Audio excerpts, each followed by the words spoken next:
Today I'm going to be showing you guys how to turn a hydraulic timing belt tensioner into a manual timing belt tensioner. The reason that you would make your own manual timing belt tensioner is because the hydraulic one tends to fail.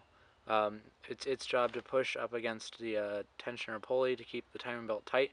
When this fails, as it often does, that's the reason that your timing will skip, make your car run really terrible, or a lot of times not even run at all. These are hydraulic. It pushes upwards against the pulley to tension the belt, but after a while it gets really weak. As you can see, I can push that down with my finger. It's very floppy and weak. This is only about a year or two old.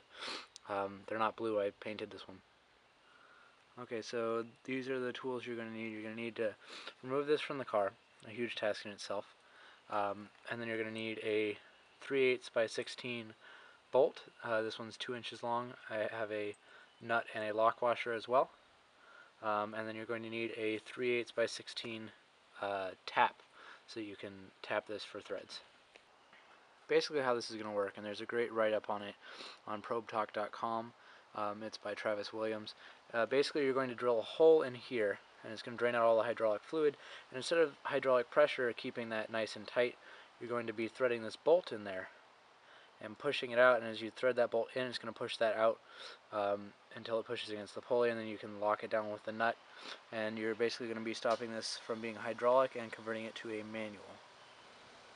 Following the thread by Travis Williams on probetalk.com, a manual timing belt tensioner how-to, I'm going to drill a hole on this flat end here and release the fluid inside. So with my hydraulic, soon-to-be manual timing belt tensioner locked in my vise, I'm using a 5/16 drill bit, as it says in the 3/8 drill bit tap set. I'm using this size drill bit to drill out a hole, and then I'm going to tap it for the bolt threads. It is very important to make sure that this is straight and true. Lined up straight down the length of the timing belt tensioner, because it's going to be important when you're tapping it. Make sure you drill straight down.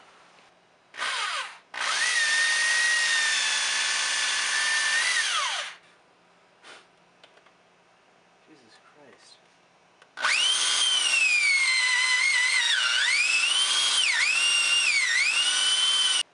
There we go.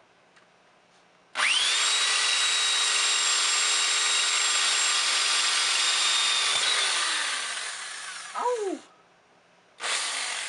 Almost overheated my drill there, goddamn.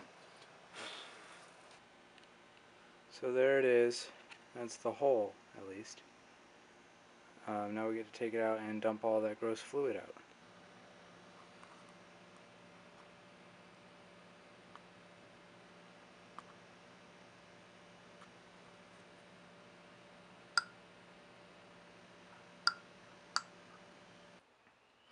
Hydraulic timing belt tensioner. I'd tap that. So I'm going to go out on a limb here and say that you're not supposed to use a drill to tap these holes with.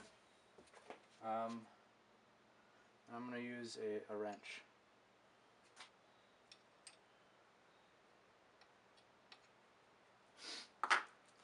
Maybe use the drill to get it started.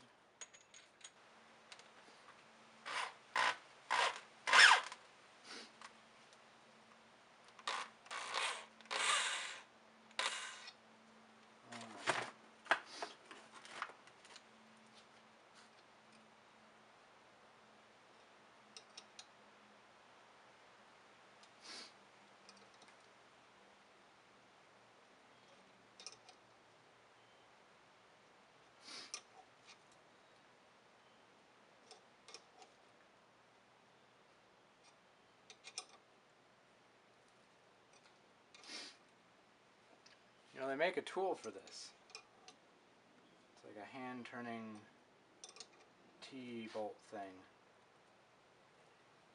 Okay, I think that's all the way through. Since we've already tapped through the, we've tapped through the top layer of this thing. So it's got the threads now, and the rest of it just goes right in just like a bolt would once it's past that part. So I'm going to go ahead and take this out, and yeah, that's, you can even fingertip it. As you guys can kind of see there, there are now threads on the inside of that hole. Perfect. In theory, I should now be able to thread this into that hole. Perfect. So this screws into that hole, and it goes all the way down until it hits the pin that you saw sticking through the other side. Instead of hydraulic pressure keeping it pushed out, this bolt is now going to do it. And then once you got it where you want it to be, just tighten that up. That's going to prevent it from turning, from coming loose once you suck that one up. This lock washer should be in between those two, underneath there, but I didn't want it to fall off. So here's the finished product with the bolt going in the end. With the bolt undone, you see it's just like it was before. I can push that in. That's what you don't want. That's failed. And with that bolt in all the way, oh, that is not going in at all, which is exactly what you want. Nice and hard, nice and firm. So there you have it, a $15 fix to an $80 part that will never break again. This has been how to turn your hydraulic timing belt tensioner into a manual timing belt tensioner. Total time for this project, once this is out of the car, took about 5 minutes.